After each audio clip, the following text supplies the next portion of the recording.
VNews.pk के लिए कराची से मैं हूं वकास खान। इस वक्त मैं मौजूद हूं कराची के अफगान महाजिर कैंप में। ये तकरीबन 40 साल पुराना कैंप है, जिसकी सूरत हाल ये आप देख सकते हैं कि घर मुनहदम कर दिए गए हैं और यहाँ से बड़ी तादाद में अफगान महाजरीन जो हैं वो पहले से जा चुके थे और जो बाकी रहते थे उनके जाने का सिलसिला भी जारी है। ये सैकड़ों की तादाद में घर थे। गिराने का मकसद पुलिस की जानिब से ये कहा गया है कि क्योंकि ये खाली हो रहे थे तो यहाँ पर कब्ज़ा माफिया जो है वो कब्ज़ा जमाने यहाँ पहुँच रहे थे, इसलिए इनको गिराना जो है वो ज़रूरी समझा गया। अगर बात की जाए अफगान महाजिरीन की तो तकरीबन 15 से 16 हज़ार के दरमियान फिगर बताई जा रही है। यहाँ पर अफगान महाजिरीन आबाद थे। यहाँ पर सिक्योरिटी की अगर बात की जाए तो पुलिस और रेंजर्स की भारी नफरी तैनात है किसी भी नाखुशगवार वाक़े से निमटने के लिए। बिजली के जो खंभे हैं उनकी जो कनेक्शंस हैं वो ख़त्म कर दिए गए हैं, वायर्स जो हैं वो हटा दी गई हैं।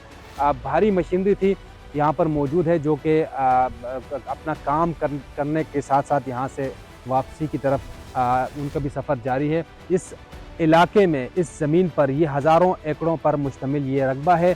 गुलशन मेमार का बैक साइड पे जो नॉर्दर्न बाईपास है नेशनल हाईवे से जो बलूचिस्तान की तरफ सड़क जाती है, उसके दरमियान ये एक टुकड़ा है जहाँ पर इर्द गिर्द गोठ हैं जो कि पाकिस्तानी आबाद हैं वहाँ पर, लेकिन उसके बीच एक टुकड़ा दिया गया 40 साल कबल अफगान बाशिंदों को।